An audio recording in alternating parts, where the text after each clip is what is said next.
বিজেপির ভোট নিজের দিকে টানার চেষ্টায় বামেরা কিন্তু পিছিয়ে গেরুয়া শিবির। মহুয়া ঘোষাল দুর্গাপুর। কেন্দ্রে ক্ষমতায় আসীন বিজেপি কিন্তু মোদির গদির চেয়ারের পায়া এবার আর সেরকম মজবুত নয়।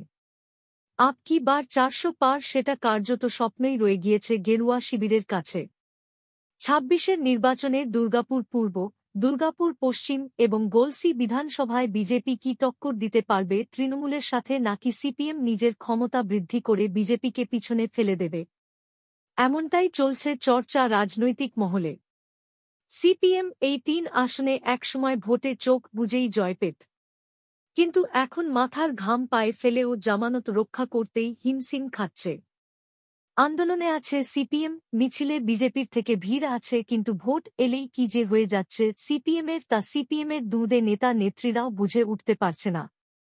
এই ৩ আসনে সিপিএম খুব একটা সুবিধার জমি এখনো ফিরে পায়নি, যদিও young generation captain Meenakshi Mukhopadhyay লাগাতার চেষ্টা করছেন, কিন্তু আদৌ কোন প্রভাব ফেলতে পারেনি। নাম প্রকাশে অনিচ্ছুক এক সিপিএম নেতা কিন্তু আক্ষেপ করেই বলেন, সিপিএমের সেকুলারিজম কার্যত এমন একটা সোনার পাথরবাটি যা বাস্তবে ক্ষতি করছে সিপিএমের, আর লাভের ফসল উঠছে বিজেপির ঘরে। বিজেপির একটাই প্রধান ইস্যু হিন্দুত্ব, আর এই তাসেই বাজিমাত করছে বিজেপি, আর সিপিএম খালি হাতে ফিরছে ভোটের বাক্সে।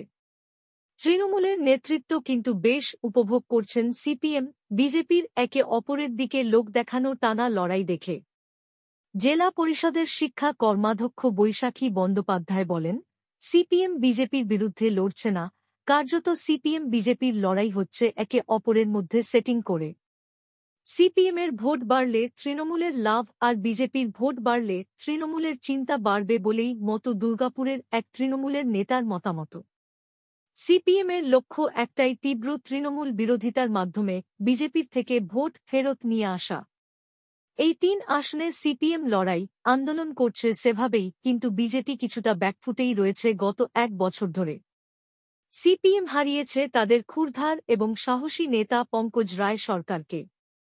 পঙ্কজ রায় সরকার এখন তৃণমূলে, এই সুযোগ বিজেপি তুলতে পারছে না। পঙ্কজ রায় সরকারের মতো দাপুটে সিপিএম নেতা এখন আর সিপিএমে নেই, মুখগুলি সেই বাম জমানার ফলে বাজারে সেভাবে ভোট টানার ক্ষমতা তাদের নেই বলেই মতামত রাজনৈতিক মহলের একাংশের।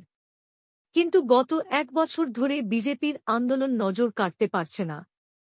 সেভাবে কোন পরিচিত নেতা এই ৩ বিধানসভা আসনে আসেন, কিংবা গেরুয়া শিবির দাপ্টের সাথে কোন আন্দোলন করতে পারেনি। শিল্পাঞ্চলে কেন্দ্রের অধীনে থাকা কারখানাগুলি চালুর বিষয়ে নীরব থেকেছে।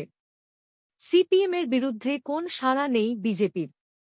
কার্যত গেরুয়া শিবিরের ২৬-এর ভোটের জন্য লড়াই করার সেই আবেগ এখনও দেখা যায়নি। দুর্গাপুর পশ্চিম বিজেপির অধীনে থাকলেও কিন্তু এবার তা থাকবে কিনা তা নিয়ে যথেষ্ট সন্দেহ আছে। সিপিএম ১,২০০ ভোট বাড়াতে পারলেই তৃণমূলের হাতে চলে যাবে এই আসন। দুর্গাপুর পূর্ব আসনেও সেই একই অবস্থা। ইস্পাত নগরীতে সিপিএম ভোট বাড়াতে পারলেই ভোট জেতার মার্জিন বাড়বে তৃণমূলের।